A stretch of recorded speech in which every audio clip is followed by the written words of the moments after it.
ഉൽപ്പത്തിയുടെ പുസ്തകം നമ്മൾ പഠിക്കുമ്പോൾ മനുഷ്യൻ പാപം ചെയ്ത് ദൈവത്തിൻ്റെ തേജസ് അവൻ നഷ്ടപ്പെടുത്തുമ്പോൾ, തേജസ് നഷ്ടപ്പെട്ട് പാപം ചെയ്ത് വൃക്ഷത്തിൻ്റെ ചുവട്ടിൽ ഒളിച്ച അത്തിയില കൊണ്ട് അരയാടെ ഉണ്ടാക്കി ദൈവത്തിൽ നിന്ന് മറഞ്ഞ ആ മനുഷ്യനെ നോക്കി ദൈവം പറഞ്ഞു, നീ പാപം ചെയ്ത് ദൈവത്തിൻ്റെ തേജസ് നഷ്ടപ്പെടുത്തിയെങ്കിൽ നിന്നെ കൊണ്ട് പാപം ചെയ്യിപ്പിച്ച ഒരുവനുണ്ട്.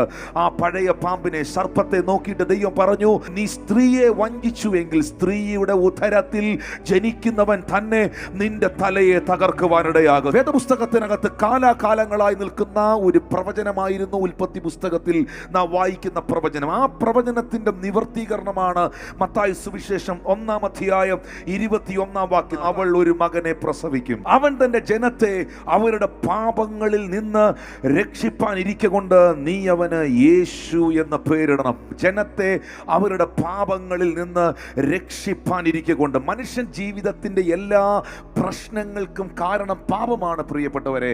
നമ്മുടെ ജീവിതത്തിൽ വെളിപ്പെടുന്ന തിന്മ, തകർച്ചകൾക്കെല്ലാം പിറകിൽ പാപ സ്വഭാവങ്ങളുണ്ട്.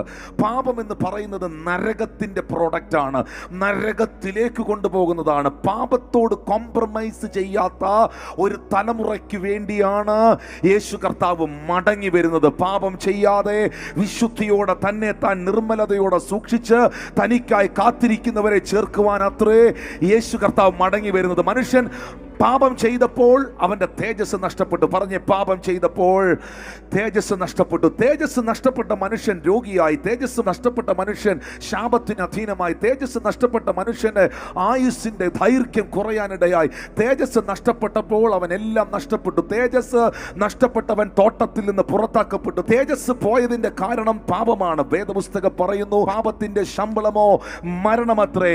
ഇപ്പോൾ നിങ്ങൾ പാപം ചെയ്ത് ദൈവ തേജസ് ഇല്ലാത്തവരായി മാറി. പാപത്തോട് കോംപ്രമൈസ് ചെയ്യരുത്. കണ്ണുകൾ കൊണ്ട്, ചെവികൾ കൊണ്ട്, വായ് കൊണ്ട്, ശരീരം കൊണ്ട് പാപം ചെയ്യാൻ നിന്നെ വിട്ടുകൊടുക്കാതെ പാപത്തിൽ നിന്ന് പുറത്തു വരുവാൻ നീ ആഗ്രഹിക്കുന്ന വ്യക്തിയാണെങ്കിൽ നിങ്ങളെ സഹായിക്കുന്ന രക്തമാണ് യേശുവിൻ്റെ പരിശുദ്ധമായ രക്തം.